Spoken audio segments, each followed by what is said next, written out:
Hi, I am Christina Heideck with PTO Answers, and I'm back again with another video today to help you through this 2020 school year, which is like super funky. And today we're going to be talking about like how to make lemonade out of 2020's lemons, the abundant amount of lemons that 2020 has given us as PTA and PTO leaders.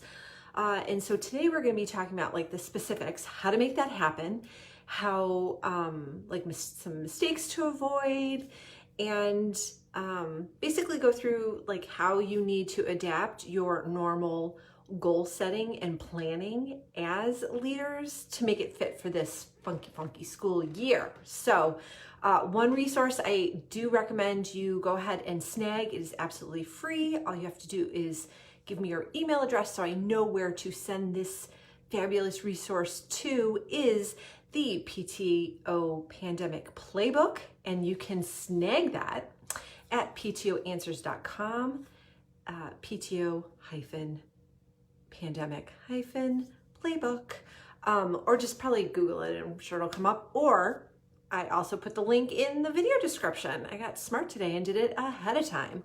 So you can go and grab that there. So let's get in and make some lemonade, shall we? So I've talked about before about how it's really easy if you wanted just to be like, oh, I don't think that I can do anything this year as a PTO. I think that this is all of a waste because it can't be in the building. And to that, I always say nonsense. Like there's something you absolutely can do. And so today we're going to talk about like how to make that happen. So if for even a second, I want you just to admit, like, let me know with a comment below if you at any time leading up until today, or even just right now, if you like doubt that you can actually do things as a PTO and be effective this year. Like if that's you, just raise your hand or give a little wave and say, that's me. Because I think that's like the first step, is admitting where you are and acknowledging that, because once you understand that that's where you're starting from, then you can kind of grow from there. So, okay, so I'm having internet problems because I think everybody and their stinking mother is on it, except for my mother. She literally lives next door and I think she's outside gardening. I digress. So let's talk about how to make that lemonade. So, and really this is the key to like success with pretty much anything, is planning. Like I am a huge planner.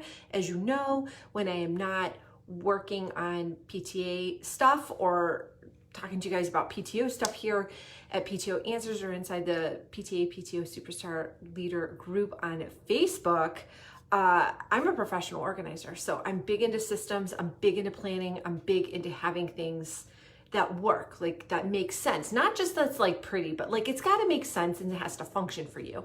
For me, function like far outweighs the pretty aesthetics of things. So,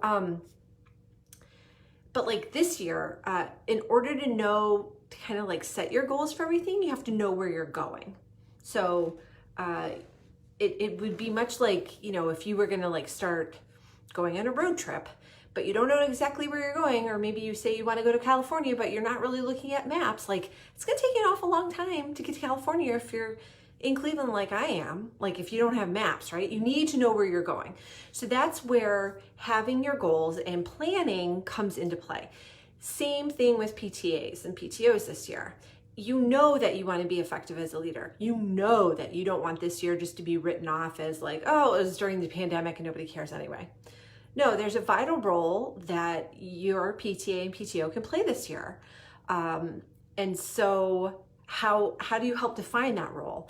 Well, first, you're going to have to like get together with your PTO BFFs, and or maybe they're not your BFFs, I'm sure some of them are, but get together with your fellow officers and you guys need to talk about what you want to do this year. Like what are some of your big picture goals?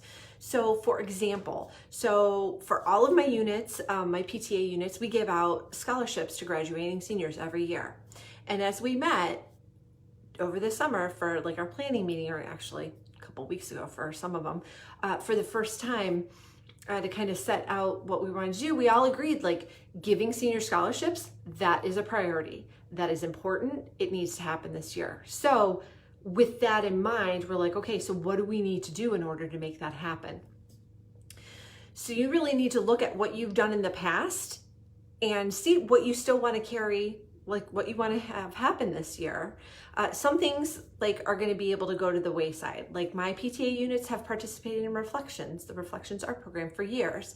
And at first I was thinking that maybe our district maybe we wouldn't do it this year. And then we're like, no, that program would give like a great way for kids to have a creative outlet when they might have limitations otherwise. So we're like, okay, well, we'll continue to promote that and see where we go. So that's like not the biggest priority, but certainly it is a priority. And then we really looked at like the biggest thing we could do is one of the major problems in my school district is just like a lack of, or not as much as like we as PTA leaders want, like community pride. There are other schools in the area that like every house, or at least it seems like that, every house has like a sign out front saying, go whoever their mascot is. We don't have that. And we don't have that to the degree that we want it. So we're like, okay, that could be a goal. So how do we do that this year? So we started thinking about maybe we'll do a sign fundraiser where it's not going to raise very much money, but like, maybe we design cool signs that people can put in their yards to support the schools. And I bet there's more people who's interested in that than we initially think. So we're just going to explore that a little further and see where we go. But I'm just saying all of this is like, part of being successful is knowing where you're going. You have to identify where you're going so that you know when you've hit your goal. If you're just like willy-nilly, like, well, we're just going to do a drive-through ice cream social, well, to what end? Like, what else could you pair that with to make it a success for your group? Like, to achieve your long-term goals. Like, maybe when you're handing out the ice cream, you could also be handing out information about how to join the PTO Facebook group, right? Or how to even join the PTO, or information on how to donate for like the scholarship program. Whatever it is, you want to like be making sure that everything you do is related back to your long-term goals. And again, this is not new. This is something you should already be doing, but I think this year it's kind of especially important to know where you're going because things are just harder, right? We can't just like casually walk into the building and the school buildings and get whatever we need to get done. A lot of times we're not even allowed in the building this year. There's no reason for us to be there. So it's just a little harder. So once you have met with your fellow board members to establish some goals and get some initial ideas, then like I said, you totally want to be meeting with your building administrator to see if your ideas are even possible. They either might love them or they might be like, oh, we need to dial that back, or they might just be like, ooh, awesome, yes, let's go for that, and I want to add to it. So they do an and. Totally within the realm of possibility, but you don't know if you don't ask, so you need to be asking. And it's okay if you haven't yet charted out like what's going on for this year, because the most frustrating thing about this pandemic is that the ball keeps getting moved. Like we think we know what's going to happen, and then things change. For example, my whole school district was supposed to be starting school 2 weeks ago with people who wanted to be in the building, and then people who wanted to be virtual. And then the County Board of Health said, oh, well, we're recommending everybody do a virtual start. And so guess what? Everybody then was just doing a virtual start. It was fine for my family because we're doing all virtual. So it was no skin off of me. I was like, okay, this just makes it easier for everybody. But you get the drift. And I'm sure you have your own examples of how things are changing by the moment. So when you are planning events, you should also have that in mind and be like super flexible and have a plan B and have a backup and really think things out.